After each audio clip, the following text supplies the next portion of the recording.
proposals designed to relieve the stress in our prison system will help with rehabilitation within the prison estate, but we're absolutely determined to make more progress on rehabilitation outside of the prison estate. It's why we're toughening up community punishment. We know that that works.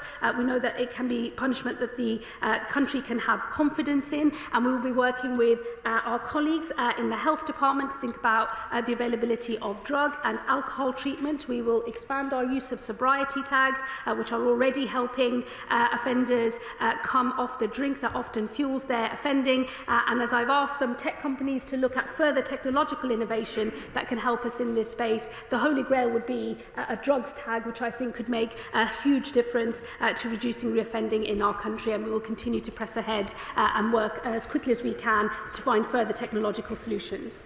Dr. Caroline Johnson. Thank you, Madam Deputy Speaker. Madam Deputy Speaker, crimes against children are amongst the worst crimes that humanity can commit. There is relatively little, if anything at all, about offences against children within this review. Could the Lord Chancellor confirm that those who have abused children will not be allowed out early? Well, no one who has received an extended determinate sentence, which will include many of these offenders, are excluded from these measures. All other offenders would have to earn an earlier release by proving that they have behaved properly in prison, not broken prison rules. The minimum is set at 1/3 of the sentence, but it can be higher. And as I've said today, for those who egregiously offend, we will set no upper limit. James Nash. We have just heard this morning that probation services in Nottinghamshire have been rated inadequate following visits by inspectors. They've been judged as understaffed with urgent improvements needed. I therefore welcome the £700 million increase for probation services, but can I ask the Lord Chancellor what other steps can be taken to drive up probation standards in constituencies like mine? I'm very grateful to him for raising issues relating to the probation service. We've already expanded the number of people, the number of staff that we have. Last year we recruited 1,000 extra. This year we're on track to hit our target of 1,300 extra. So increasing resource with more staff, first and foremost, is a clear priority for us. Investing in technology to help the probation service be more productive. We've already funded programmes and pilots looking at AI tech designed to decrease the amount of file work that probation officers have to do in order to allow them to have more time to do the thing that only a human can do, which is spend time with the offender in front of them, come up with a proper plan to reduce their reoffending and therefore keep the public safe. Callum Miller. Thank you, Madam Deputy Speaker. I very much welcome the Lord Chancellor's statement today, and I know that victims and survivors of domestic abuse and sexual violence in my constituency will do so as well. I thank her and her ministerial colleagues for cross-party working, including with my honourable friends from Eastbourne and Twickenham. I want to ask two questions relating to that. On the domestic abuse recommendations and the application of domestic abuse at sentencing, will the Lord Chancellor consider whether it is possible to tag those offences retrospectively as well as at sentencing looking forward? And I welcomed her remarks on transcripts and transparency. In the light of the pilot around transcripts for sexual violence and rape, will she consider whether it could be included that the entire transcript, not just the transcript of sentencing for these cases, could be included in that pilot? On the issue of tagging retrospectively, I think I will certainly go away and have a look. I suspect, though I don't want to mislead him or the House, that a retrospective trawl of all cases, including common assault, which is actually where we see the most amount of domestic abuse cases land in terms of charge and criminal case, I think that might be beyond where we are able to get to with the data available to us and the time that that would take. But going forward, we will absolutely try to capture exactly those cases, so not just domestic abuse connected offences, but other offences like common assault, which we know have taken place in a domestic abuse context. They will all be flagged and proper data kept going forward. On transcripts, the availability of sentencing remarks is what is currently available for other types of victims in murder cases and so on, and it's the extension of that to victims of rape and serious sexual violence. I just repeat the point I made earlier. I believe in a transparent justice system. I would like to be in a position where actually we are using AI technology not just to make sentencing remarks available, but we're thinking about broadly what happens in courts and transcripts more widely. The thing that inhibits us is cost. We are trying to take out that cost by looking at AI models, but we can't proceed with anything unless we are absolutely certain about its accuracy, because he will, I'm sure, appreciate a document purporting to be a record of what was said at court needs to be bang on. Douglas McAllister. Thank you, Madam Speaker. I welcome the fact that this government is getting on and building the largest prison expansion programme since the Victorians. Labour government in action, fixing the Tory prison crisis once and for all. Can I ask the Minister, however, to learn from the SNP Scottish Government's abject failure? The new Berlin Glasgow prison project, delayed again, now won't be ready until 2028. 9 years late, and the cost has soared from £100 million to a staggering £1 billion for one prison. One prison. Will we learn lessons from SNP failure? Well, I thank my honourable friend for his intervention. Let me tell him that we've already learned the lessons of the Tory party's failure. I'm very sorry to hear about the situation that he describes in Scotland. But the Conservative Party's failure on prison building stemmed from two things. They could not get past their own backbenchers, and so the planning delays added billions to the cost of prison place expansion. And then they didn't make the funding certain and available in the amount that was needed in order to stimulate the funding at the rate required. We have reversed both of those things. We've made £4.7 billion available, and we made it very clear planning will not get in the way of prison building. John Glenn. Thank you, Madam Deputy Speaker. Several years ago, I was a magistrate in Westminster. My father was a magistrate in North Wiltshire, and we lamented a great deal where we put people into prison. And we found that there was a whole list of antecedents every time, and it recurred all the time. Could the Minister tell the House what assurances she can give us around prison education, rehabilitation programmes and regular work programmes, that we will avoid this pattern of, with good intentions, prescribing solutions that don't work, that cost a lot of money, and actually leave the public pretty dissatisfied with the justice system? Look, I thank the honourable member for his question. Let me pay tribute to him, to his father, and to magistrates all over our country. They do an incredibly valuable job in keeping our justice system going. And in fact, magistrates deal with 90% of all criminal cases in our country. Let me just say to him on the issue of what he's really referring to is prolific offending, those people that keep coming back, cycling in and out of the system. The review recommends, and we will take this forward, and I will set out more proposals as we bring legislation forward, that we switch to a model of intensive supervision courts where a judge is in charge of making sure that a treatment programme is being adhered to. The early pilots in this country, and in fairness they were started under the previous government, those early pilots have shown very, very positive progress in helping those offenders turn their lives around and break the cycle of addiction or mental health problems that often lead to prolific offending. We will build on that work. Polly Billington. Thank you, Madam Deputy Speaker. What does the Minister make of the extraordinary admission by the former Lord Chancellor last year that the previous government chose not to take action on the prison crisis because you have to win votes? Well, fortunately, they didn't win any votes in Margate, Broadstairs and Ramsgate, which is why I stand here today to say that neighbourhoods in East Thanet are blighted by drug dealing, theft, burglary, sex trafficking and antisocial behaviour that ebbs and flows according to whether the main criminals, organisers, pimps and coordinators and dealers are in prison or out, causing mayhem. Now, does she agree with me that it's the shortage of prison cells because of the party opposite and the lack of alternative punishments because of the party opposite that contributes to this and blights the lives of our communities? My honourable friend makes an incredibly powerful point. She is absolutely right. When you have a prison system on the point of collapse, it's not as if the criminals don't know that that's what's happening. And it's why it is so imperative that we get our system under control and we make sure that there is always a prison place available for those people that have to be locked up in order to keep the public safe. As to her point on winning votes, I think it rather shows the approach taken by the previous government. They put themselves first and not the country first. Miss Savile-Roberts. On behalf of the Justice Union's parliamentary group, I welcome the Independence Review recognition of probation officers and join the National Association of Probation Officers' call for extra direct investment in staff now. Stable accommodation upon release is also key to re-offender rehabilitation. There are presently no approved premises for women in Wales. Women's centres struggle for funding. So how will she improve rehabilitation and life chances for Welsh women in the criminal justice system?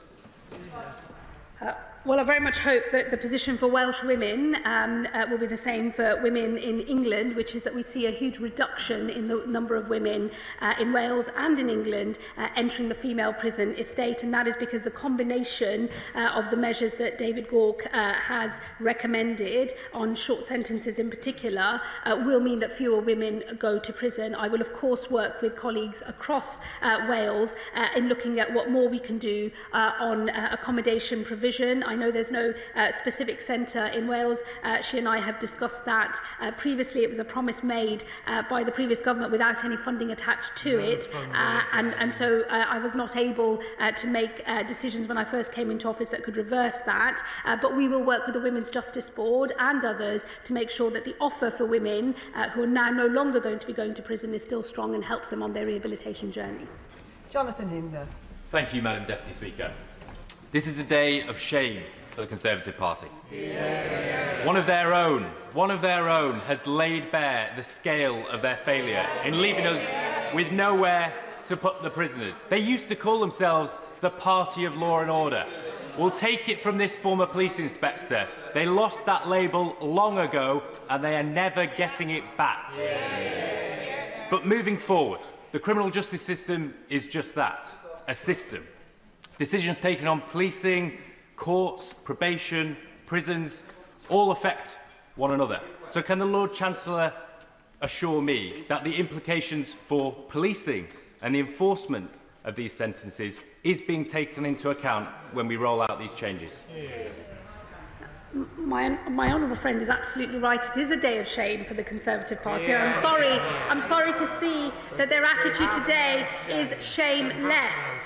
Madam Deputy Speaker, my friend makes a very important point in relation to policing. I've had a good conversation with police leaders and I'm determined to use the Criminal Justice Board, the National Criminal Justice Board, to make sure that every part of the criminal justice system is aligned and we take into account all of the interactions based on this review, but also the upcoming criminal courts review as well, in terms of the impact they have, not just for the bit of the justice system I am directly responsible for, but for the wider criminal justice system, including policing as a whole. Mark Pritchard. I say to the Lord Chancellor, huge personal respect for her, and whilst I may disagree with some, by the way, not all of what she's announced today, I'd like to put that on the record. She mentions a female offending. She will know there are 6 mother and baby units in female prisons in England. There are 90 applications for the last period known up to March 2024, and 64 places for mothers and 70 for babies, allowing for twins when some mothers have those. So clearly there are not enough places. As part of this review, has she considered where there is not serious and violent offending by female prisoners, we're getting more of these mothers and babies into the community rather than in prison? Well, let me thank him for his remarks of personal respect, and it is shared from across this House, and I thank him for that. I also thank him for the important issue that he raises. Look, I hope to move to a position where the combined impact of the changes in this review and also the work that we are doing with the Women's Justice Board means that we see a huge drop in the number of female prisoners, and I'm particularly keen to ensure that pregnant women, mothers of young children, are not anywhere near our female prison estate in the future. Of course, for serious offenders, we will always need to make sure that prison is an option, but for the vast majority of women, they go to prison on short sentences for much less serious offences, and we need to turn that around. Chris Webb. Thank you, Madam Deputy Speaker. Under the previous Conservative government, foreign criminals in our prisons rose to the tens of thousands shamefully. Can the Lord Chancellor outline to my constituents of Blackpool South what we're doing to deport these foreign criminals from our prisons as quickly as possible to free up those vital prison spaces? My honourable friend is absolutely right. What we are doing is we are deporting at a faster rate than the previous government. We have accepted the review's recommendations to drop the threshold for early removal from this country from 50% of the custodial sentence to 30% of the custodial sentence, and we are going to work up urgently with the Home Office a plan for those who are sentenced to less than 3 years being deported as quickly as possible after sentencing itself. James Wilde. Thank you very much, Madam Deputy Speaker. In her statement, the Lord Chancellor said, under her earned progression plans, if offenders follow prison rules, they will win earlier release, and the review says that thousands of offenders will benefit from this. Can she explain to my constituents why simply following the rules means serious offenders would only serve a third of their sentence? Where's the punishment and victims' interest in that approach? Well, he will know that the track record of his party in government was to run prisons boiling hot with violence off the charts. And, you know, the Shadow Justice Secretary has been showing a huge amount of concern for prison officers and the violence that they face in our prisons. I would have hoped that the party opposite might welcome some incentivisation in our prison system to make sure we can run safer prisons and keep our prison officers safe. Making sure that people follow the rules and that that's how they can earn an earlier release also means that for those who break the rules, they will serve longer in prison. Andrew Pearce. Well, thank you. Thank you, Madam Deputy Speaker, and can I thank my right honourable friend for her statement and her razor-like focus on fixing the broken justice and prison system this government inherited. Can I welcome the £700 million to help rebuild probation services and ask a question around rehabilitation and making community punishment pay? I think many people in my constituency will welcome a focus on community punishment being used to do the jobs around fixing potholes and rebuilding some of our services that are needed locally. But equally, I want community punishment to pay by breaking the cycle of reoffending. Can you tell us more about how this programme will actually get businesses into prisons, apprenticeships into prisons, and give young people, particularly young offenders, a way out of this cycle so we can stop them being in prison the second and third time? My honourable friend raises a really important point. It's why this government has already rolled out employment work councils where prisons link up with employers in their region and try to make sure that there is jobs and training available for offenders leaving prison. We know that being able to work is a really important part of driving down reoffending, and that's a priority for this government. And of course, unpaid work is a very visible way of offenders making reparations to the communities that they have harmed. And so in our eyes, it has that as the primary focus. But of course, the discipline of doing that work can help for those offenders who are far away from the world of work at least get closer to it. Jess Brown-Fuller. Thank you, Madam Deputy Speaker. The government's plans lay out an expectation that they'll be able to manage ex-offenders in the community under intensive supervision. A probation officer in my Chichester constituency recently told me she was told off by her bosses for spending too long with offenders when she was booking just 15-minute appointments. So can the Lord Chancellor tell me when the promised investment will actually reach frontline probation services, and can she guarantee it will be enough to ensure public safety and actually reduce reoffending? Well, let me reassure her this is a huge uplift in funding for probation. It's a £1.6 billion budget as it stands, and it increases by up to £700 million by the end of the spending review period. We have already invested in piloting AI and other technology designed to improve productivity. That is to say, where AI can complete much of the paperwork that a lot of probation officers spend far too much of their time on, often repeating the same information into different documents. That shows huge promise. We will roll that out at pace in order to give probation officers more time with the offenders in front of them, doing the thing that only a human can do, which is really get to grips with what is driving that offender's behaviour and to have a plan to tackle it, including the accessing of treatment programmes and other things in the community. So we are determined to make sure that the probation service can rise to the scale of this challenge as well. It's why the funding will help, and it's why our investment in the technology will also help. We do have a number of members still to try and get in. If people could remember to keep their questions and their answers short. Jonathan Brash. Thank you, Madam Deputy Speaker. Location and curfew restrictions using electronic tagging to stop hyper-prolific offenders from going anywhere near a place that they could re-offend, a requirement to engage in mental health, drug and alcohol treatment, including the use of sobriety tags to address the cause of criminality, putting offenders back to work, cleaning up the communities they've harmed, chemical castration for sex offenders, the speeding up of foreign deportations, and the largest prison expansion ever. Will the Minister agree with me that this is about putting victims and the public first? My honourable friend is absolutely right. This government is determined to clean up the mess left by the last Conservative government, to put victims first, to cut crime and make our communities safer. John Cooper. Thank you, Madam Deputy Speaker. Scotland, under the yoke of the SNP, already has a presumption against short sentences, and now the new Scottish Commission looking at sentencing and penal policy has been accused of being packed with activists determined to keep criminals out of jail. Why is the Lord Chancellor here following this lead and failing to put victims at the heart of the justice system? Well said, John. What absolute rubbish, I'm sorry to say. I'm not taking any lessons from him or the SNP. This is a programme for England and Wales that I'm directly responsible for, and we're going to make it work. Hear, hear. Go White. Thank you, Madam Deputy Speaker. When a previous government fails to take responsibility for the crisis they've caused, then they deserve a life sentence on the benches opposite. Yeah. I wish to take this opportunity to welcome the current construction of a new prison wing at Ranby Prison in my constituency. And it has been done by workshop-based Lane O'Rourke, who are specialists in modern methods of construction. And they are very much involved in many other construction projects across the country. If the Minister is seeking more sites for new prisons, could I propose Crown-owned land across the road from HMP Ranby, and we'd very much welcome a new prison there.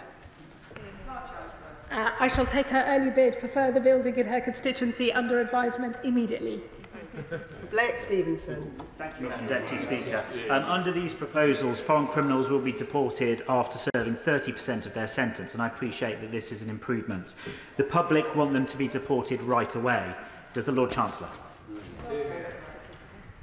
Look, I think that immediate deportation, which the review recommends in relation to sentences under 3 years, or immediate deportation meaning as quickly as possible, because you still have to detain people before you can get them on a plane and back to their own country of origin. That is something that we're going to work up proposals with the Home Office on. And then for more serious offenders over 3 years, we are going to bring that threshold down from 50 to 30%. Josh Fenton-Glynn. Thank you, Madam Deputy Speaker. I thank the right honourable member for her statement today.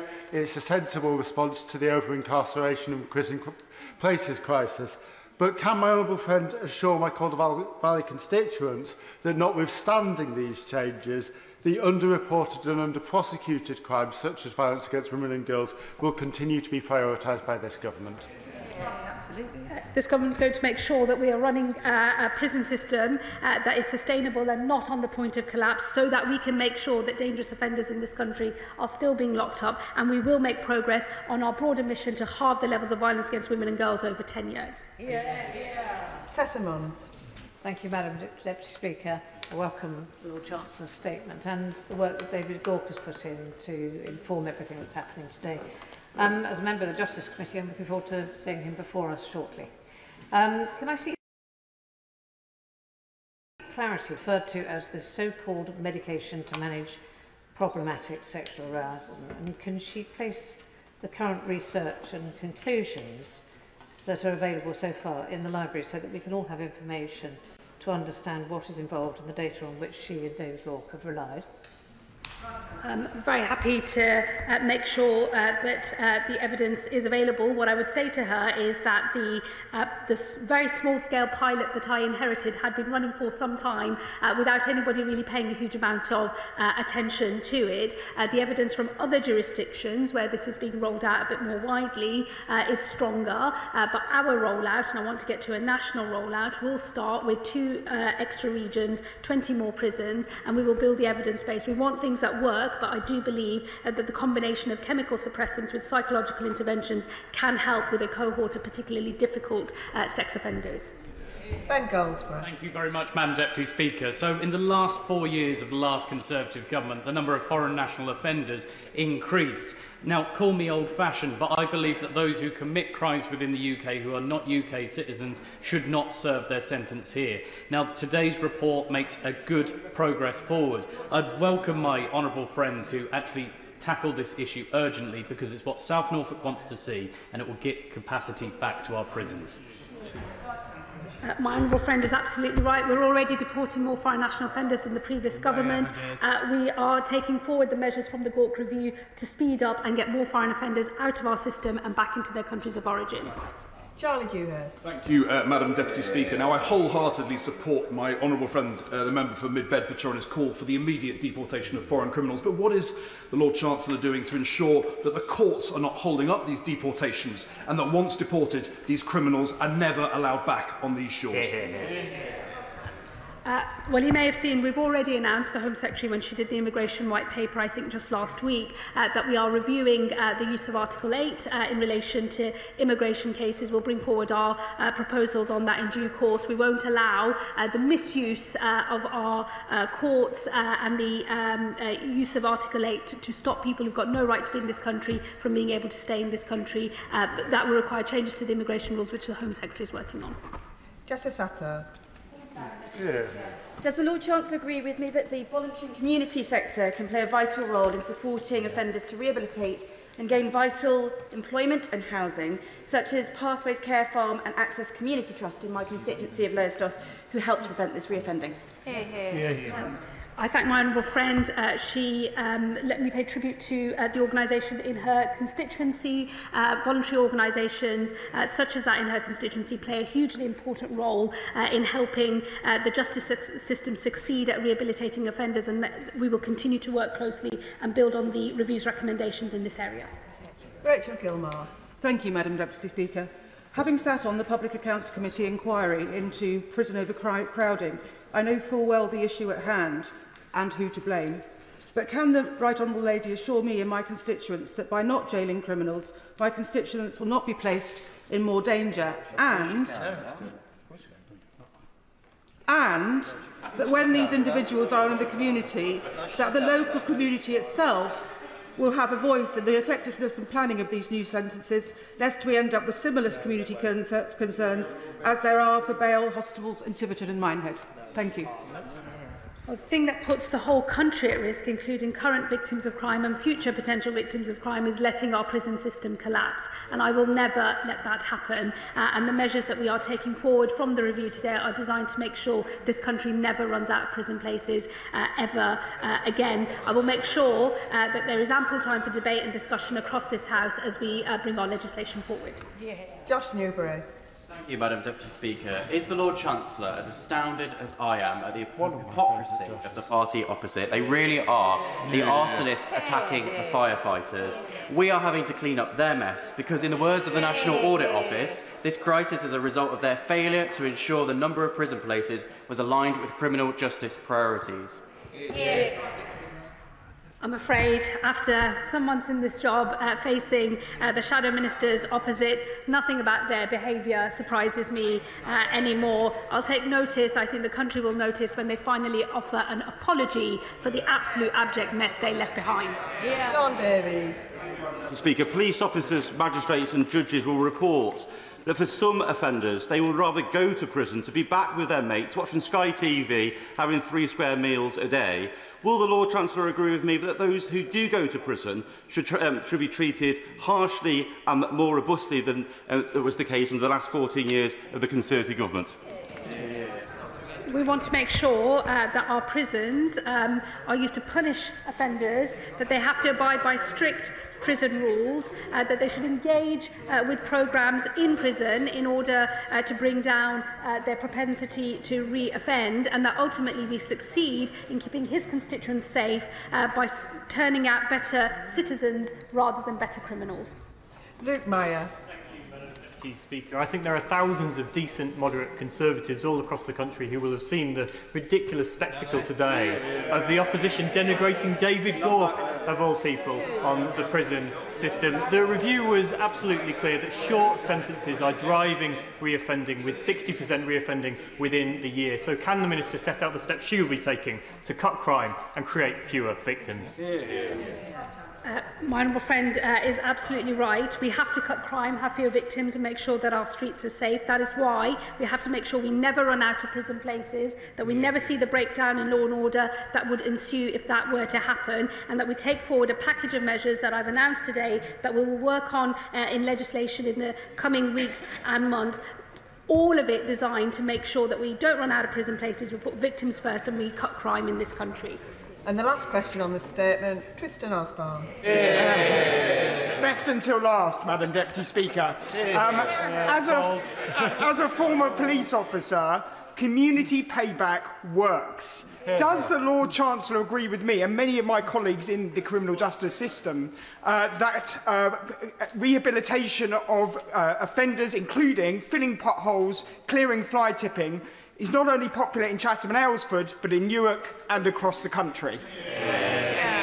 My honourable friend makes an incredibly important point. I am determined that we toughen community punishment, that we make sure that unpaid work truly pays back to the communities that have been harmed by crime. It's why I'll work with businesses and with local authorities so we can all have a system that drives down reoffending, but where reparations are made to the communities that have been harmed by crime, whether they're in Newark, Birmingham, Ladywood or indeed anywhere else. And that concludes the statement. I'll give a few moments for the front benches to swap over.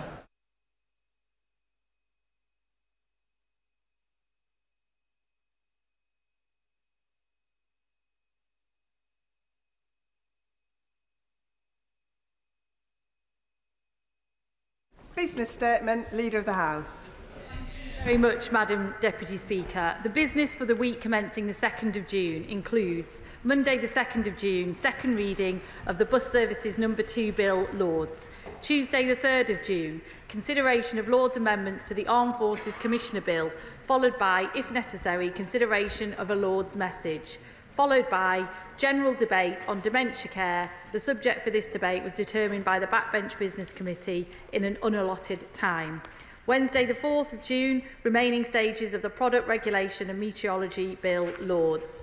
Thursday the 5th of June, debate on a motion on high street banking closures and banking hubs, followed by debate on a motion on safety regulations in the construction and planning of battery energy storage sites. The subjects for these debates were determined by the Backbench Business Committee.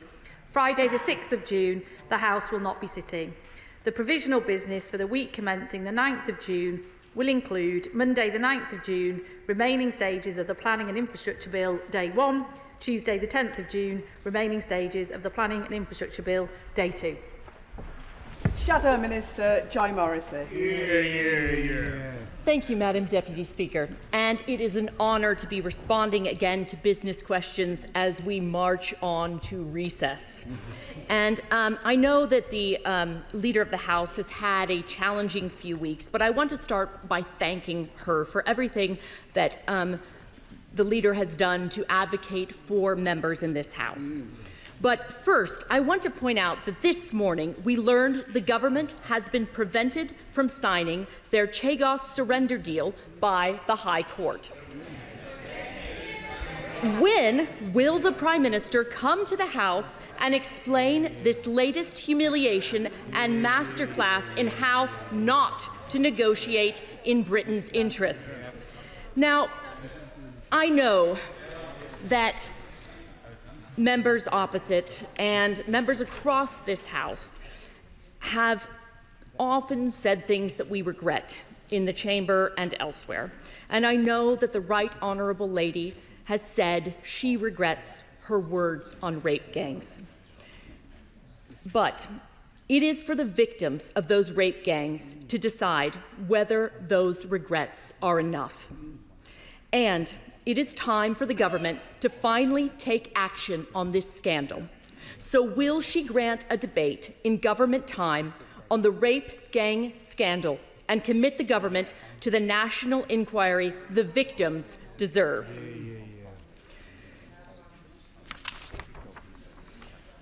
Now, I spoke last time in Business Questions and asked the Leader of the House to ask the Chancellor to U-turn on her disastrous economic policies. Since then, things have got even worse. This week, inflation that they inherited at 2% from the last government has surged to 3.5%. Today, public sector net borrowing hit £20.2 billion, the fourth highest figure for the month since records began. We've had a disastrous budget followed by an emergency one, and it looks like the next one could be catastrophic. It seems, though, that the Deputy Prime Minister has also had enough of the Chancellor's economic policies, too. Except we on this side want to see the tax raids on businesses and households reversed. The Deputy Prime Minister wants more tax and more spend. But then, yesterday, the Prime Minister wouldn't rule out more tax rises either. So I think we can all see what's coming. £40 billion of tax rises last autumn was never going to be enough for this government. A government that is tough with the vulnerable, but weak with the unions. Now, she may be on leadership manoeuvres, but it was quite the shopping list of new taxes that the Deputy Prime Minister is after. Although, curiously, further taxes on second homes wasn't included. It is now the people who save hard for their retirement and build businesses that are next in the firing line for the tax raid obsession of this Labour government. So, to pensioners, farmers, and business owners, we can now add savers to the list of people that this government seemed determined to make poorer. So, will the Leader of the House grant a debate in government time on the government's economic plans so the Deputy Prime Minister can also come and set out her tax plans for the House? I'm very interested to see the tag team operation there. Or, if the Deputy Prime Minister is otherwise engaged, maybe we could turn our attention to yesterday's welcome U-turn from the Prime Minister. Now, I understand the Prime Minister has always been gifted with the most flexible of principles. But it was quite the slight yesterday to see him admit to promising a U-turn on punishing pensioners without any date for the U-turn or explanation of whether it would be all or just some pensioners. Crucially, we didn't hear an apology from him.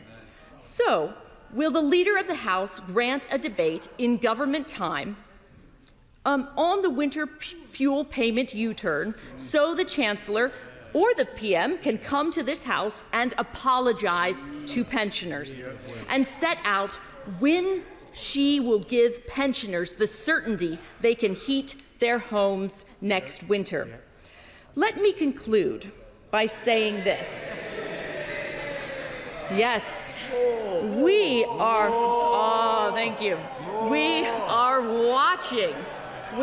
watching the slow motion car crash with no economic plan but to tax and spend as fast as they can. It's not the gingerbread man, Madam Deputy Speaker, it's fast and tax as fast as they can, and that's what's happening here. And we are watching the chaos of a Chancellor and a Deputy Prime Minister falling all over themselves to see who can put up the most taxes. We are watching a Prime Minister who has to undo the decisions of his own government in the space of months, but can't bring himself to apologise. The government is already showing that it has failed to learn the lessons of all socialist governments, that eventually they run out of everyone else's money.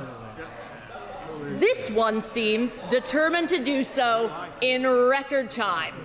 And the only losers, Madam Deputy Speaker, will be the British people. Thank you. Thank you very much, Madam Deputy Speaker. First of all, can I congratulate Tottenham Hotspur and Crystal Palace football clubs on both winning silverware for the first time in a long time. North and South London celebrate, well, both sides of Manchester commiserate, I'm afraid.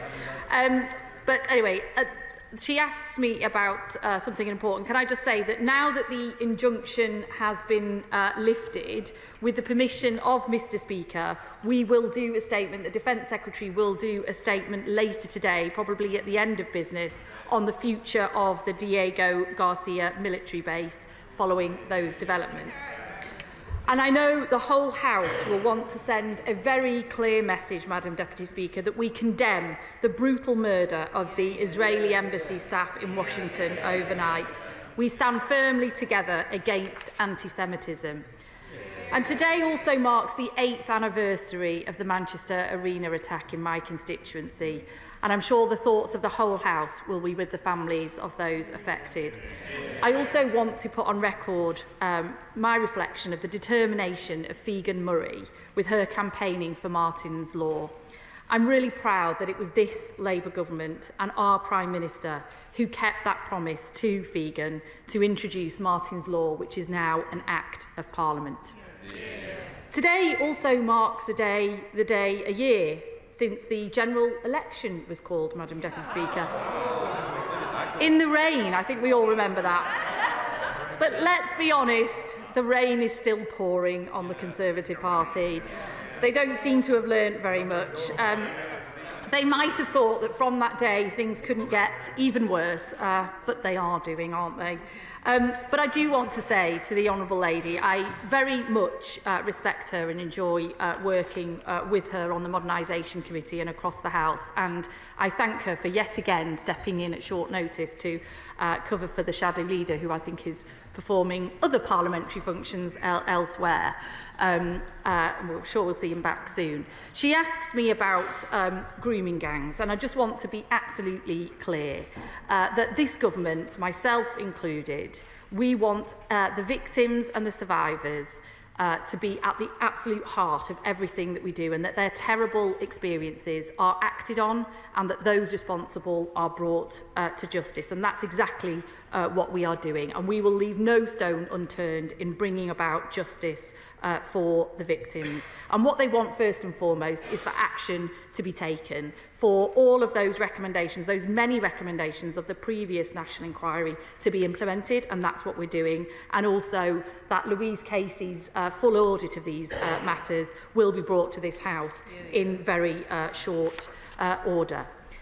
She asks about a number of issues relating to the economy, but I do think, Madam Deputy Speaker, it's just worth us reminding ourselves what we inherited and what we have actually had to deal with since we came into office. We had to fix the gaping hole, and they don't want to talk about it, the gaping hole that their party left in the public finances. Pay deals on desks but unfunded. Billions of pounds on asylum hotels not accounted for. All the reserves gone in July of the financial year. New hospitals, nothing more than a work of fiction.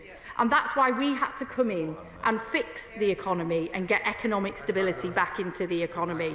Because those who pay the heaviest price when the economy crashes And when markets lose confidence, are those on fixed incomes, like pensioners and the poorest in society. And it's also the value of people's pensions that fall as well. So we've acted on the £22 billion black hole, and we've got the economy going again. And they don't like to hear it, but that's exactly what we're doing. Growth is up. Interest rates have been cut 4 times since the general election. 500,000 more people have moved into work since the general election, and the UK is now the fastest growing European economy in the G7. And real wages have gone up for the first time in a decade after the party opposite left living standards fallen for the first time in our history over their parliament. So we are fixing the mess that they left behind. And she asks about winter fuel as well.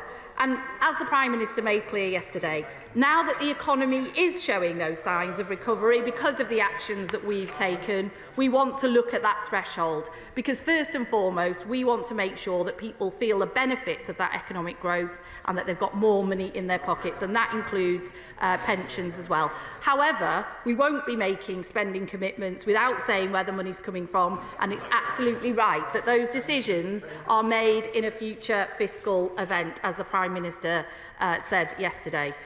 But, Madam Deputy Speaker, a year on from that rainy day on Downing Street, it couldn't be clearer, could it really? Because the Conservative Party really are having an existential identity crisis. A year on from their worst defeat, they're still going backwards. They don't know who they are anymore. They don't know what they stand for anymore, and they just don't know what they're even doing. They once proudly stood for free trade, and now they're against any trade deals. They used to claim to be the party of business, but in opposing our agreement with the EU, they're setting themselves against the FSB, the CBI, the British Chamber of Commerce, Hospitality UK and the Food and Drink Association. They were once for levelling up and reindustrialisation of the North, but now they're against new energy infrastructure and the jobs of the future. And they were once compassionate Conservatives, I remember that very famously, supporting the NHS, but now they oppose the much-needed funding that it's getting. So, a year on, Madam Deputy Speaker, for that rainy day in Downing Street, they just haven't learnt a thing, and they haven't said sorry for the mess they've left behind, whether it's on the economy or whether it's on prisons, that we just heard earlier from a statement. It's down to this Labour government to clear up the mess that they left, to fix the economy, to fix public services, boost people's living standards, cut immigration and get the waiting list down. John Trickett. Thank you very much, ma'am. Can I associate myself first with the comments repudiating anti-Semitism from my honourable right-honourable friend, the leader. In South Emsall, in my constituency, there is a clay pit where they've been working for 14 years, 4 years after the licence expired. Last year, an enforcement notice was taken out by the Environment Agency, and now we hear there are multiple breaches of the licence, but nothing has yet been done to close that operation down. So can we have a debate in government time on the enforcement powers of the Environment Agency in order that I can express my wish that immediate action is now taking place to protect that community? Well, I'm really sorry to hear about the situation he describes in his constituency, where he does great work on behalf of his constituents, and that enforcement action isn't being taken where it should be. I will ensure that the Minister has heard his question today and that the Environment Agency take the action that they should be doing. Liberal Democrat spokesperson Marie Goldman.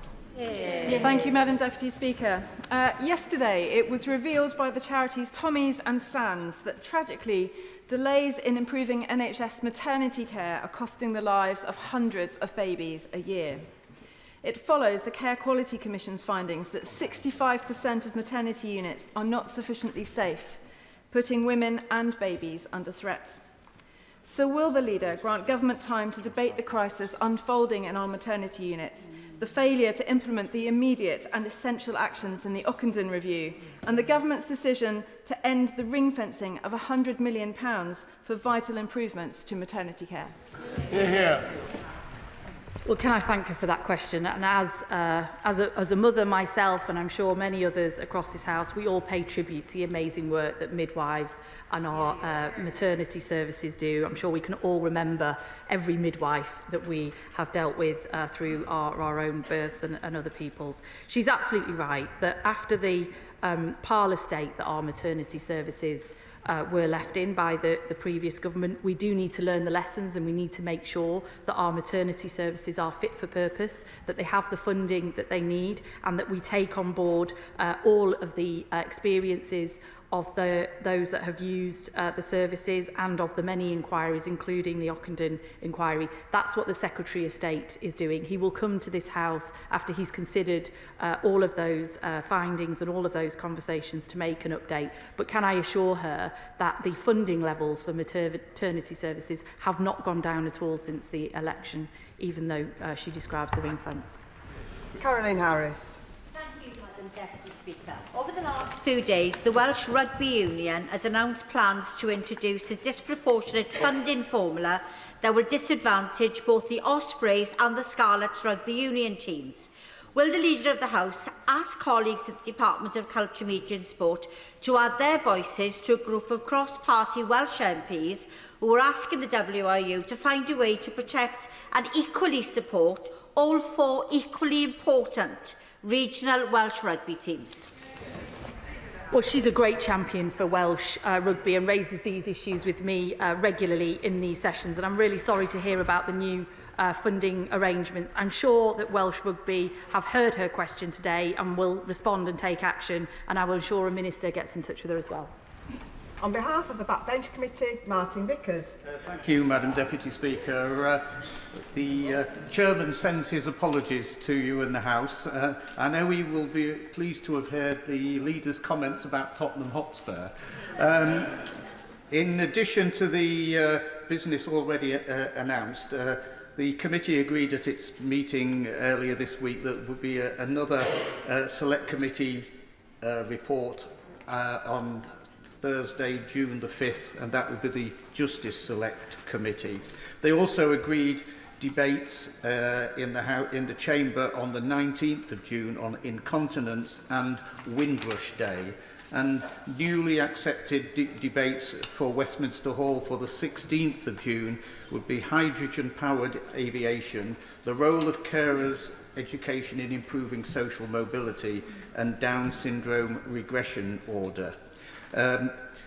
Could I also remind members that application forms for the main Estimates Day debate, which we anticipate in late June, are now available on the Backbench Business Committee website. And as regards general applications, we are swamped with applications, which is good news in one sense, but I would urge members to ensure that they get their applications in as quickly as possible, particularly if they're looking for a chamber debate, as we've got enough on the waiting list now to fill the chamber until November.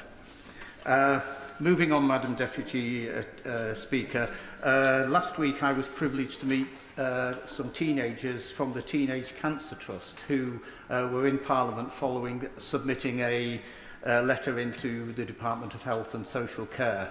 They were remarkable young people who have clearly had an awful experience with cancer at an early age. So could I perhaps gently suggest to the Leader that she might like to allocate some government time for a debate on that subject?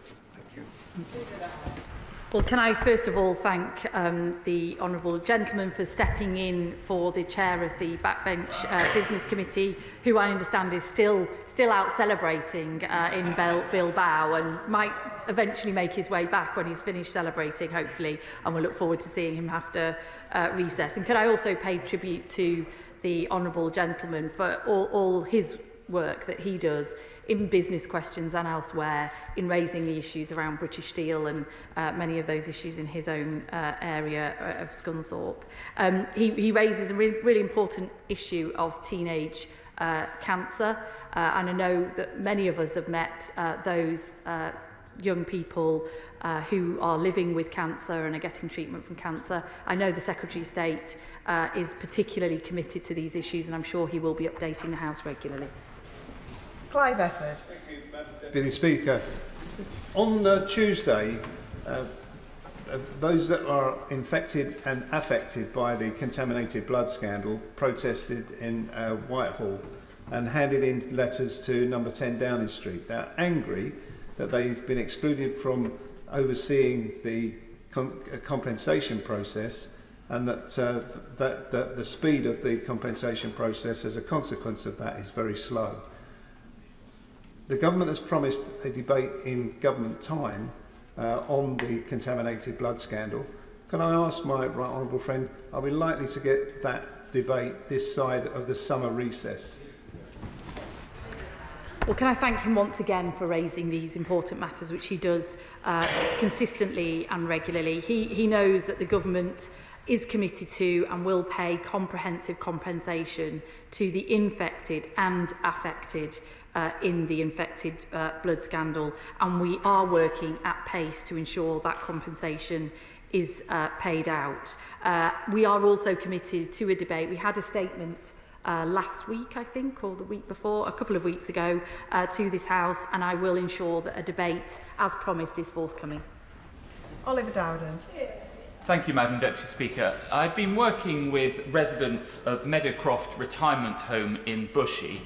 They have suffered repeated failures by Anchor Homes, which has culminated this week in residents not being able to get an ambulance to that facility because of a faulty key box. Will the leader therefore find time for the House to debate the exploitation of vulnerable residents by companies like this?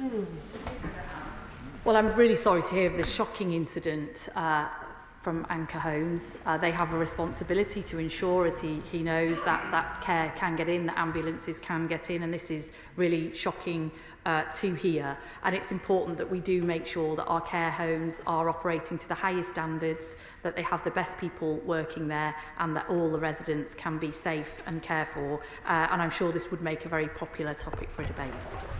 Matt Weston. Thank you, Madam Deputy Speaker. Since the creation of the role of the National Security Advisor in 2010, every incumbent has come before the Joint Committee on National Security Strategy until this government. The Leader of the House will understand how accountability to this place is the cornerstone of our democracy. A failure for the NSA to meet with the committee would set a dangerous precedent for future governments to avoid parliamentary scrutiny. So will she use her position as a representative of this House in government to make sure that the NSA is held to account and appears before the committee? Well, can I thank him for raising this with me directly and here today, and with the Leader of the House of Lords as well. And I will respond to him properly shortly as well. But we do take accountability very seriously indeed, and I will ensure that the committee is updated on the government's work to protect UK national security, and that relevant people are able to come before the committee to be scrutinised. Before I call the next member, I am hoping to end this business statement around 2 o'clock. So can members please help each other out by keeping questions and answers short. Andrew Rossendale. Thank you, Madam Deputy Speaker. Following the outcome of the UK-EU summit earlier this week, will the Leader of the House grant a debate in government time about the state of British democracy? On the 23rd of June 2016, 70% of my constituents in Romford voted to leave the European Union, as did the rest of the United Kingdom. Yet this so-called EU reset is, in fact, a surrender of our hard-won Brexit freedoms. Rule-taking from Brussels once again, ECJ back in charge, British fish handed over to 2038, and billions of payments back to the European Union. Will the Leader of the House please let the British people's views be paramount and not the short-term views of this government?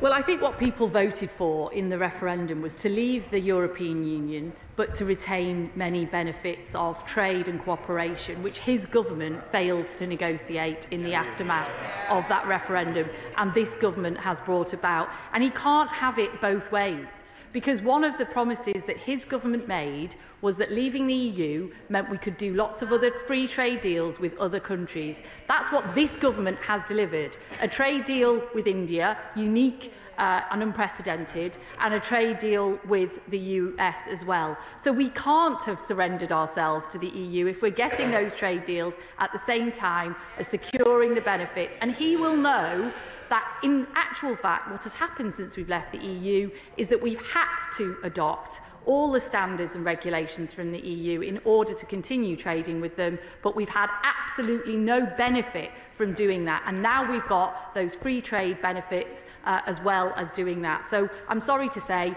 our deal is far better than the deal that his government got. Neil Kyle. On Saturday, my constituent Vimal Pandya received Freedom of Bermondsey at Southwark Cathedral for his exceptional work running the Royal Hyde Community Kitchen, feeding hundreds of people weekly. For his